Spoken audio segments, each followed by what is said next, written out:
Greetings, friends. Today, I'm going to tell you about Jean-Pierre, a chef from Lyon, France.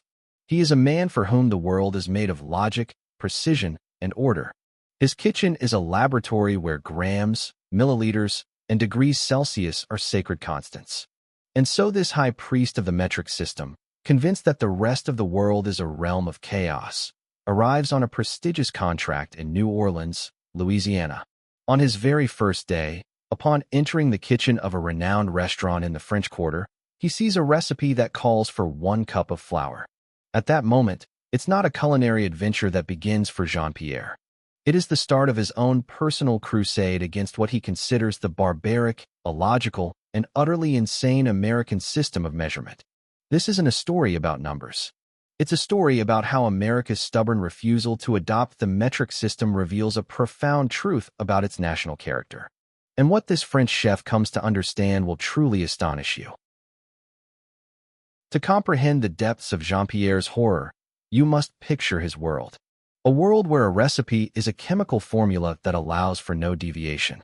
In his Lyon restaurant, everything was subject to the divine logic of the SI system.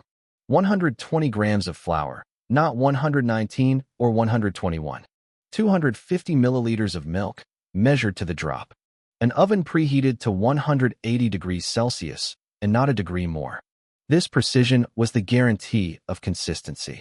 His soufflé rose equally perfectly every time. His sauce had the exact same consistency day after day. For him, the metric system wasn't just a set of units. It was a philosophy, the foundation of his art, a guarantee of his control over reality.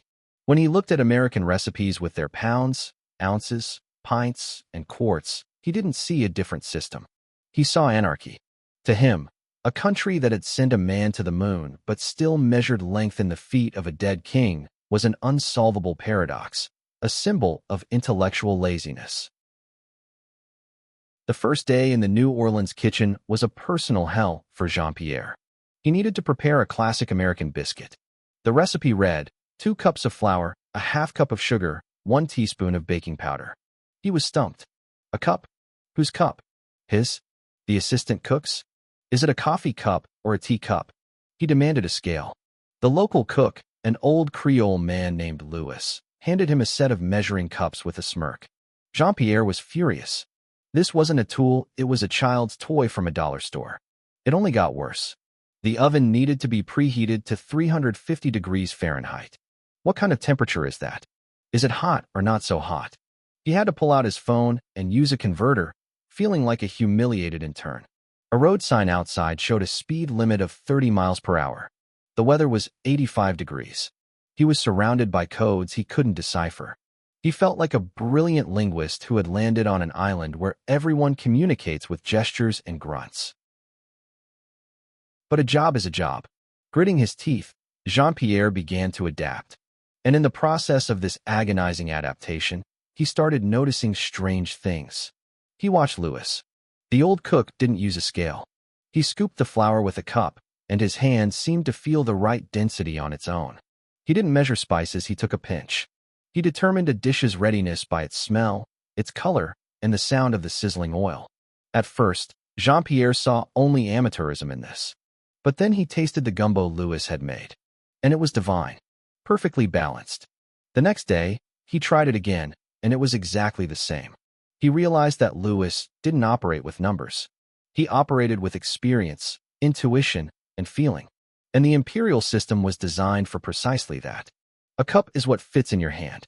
An inch is the width of your thumb. A foot is the length of your foot. This wasn't an abstract system, it was a human-scaled one. A system based not on scientific precision, but on real-world practice. The final epiphany came not in the kitchen, but behind the wheel of a rental car on the way to Lake Pontchartrain. The GPS announced, in 1 mile, turn right.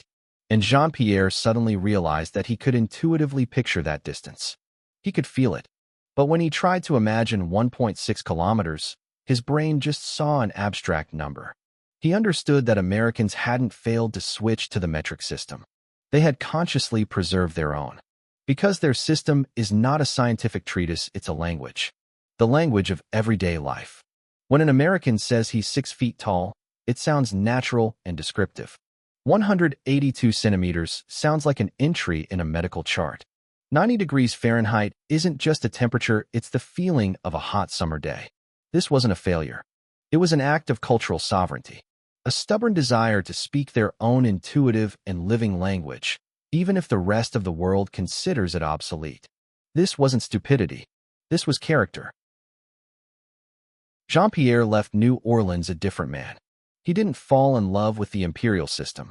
For his haute cuisine, he would still use his grams and degrees Celsius. But he stopped despising it. He understood that the two systems were created for different purposes. The metric system is the universal language of science, technology, and global trade. It's about being understood by everyone. The American imperial system is the language of home, the language of intuition, the language of the individual. It's about being understood by yourself. It's a refusal to dissolve into a global standard, a preservation of one's identity, even in something as small as measuring flour. In this stubbornness, Jean-Pierre saw not a flaw, but another manifestation of that very American idea of freedom and individualism. So what is the imperial system of measurement? An annoying relic of the past, or a vital part of the national code? Is adherence to it a sign of backwardness or, on the contrary, of strength of character and independence? Share your opinion in the comments. We'd be incredibly interested to discuss it. And, of course, subscribe to the channel, give us a like, and hit that bell icon so you don't miss our next dive into the surprising American reality.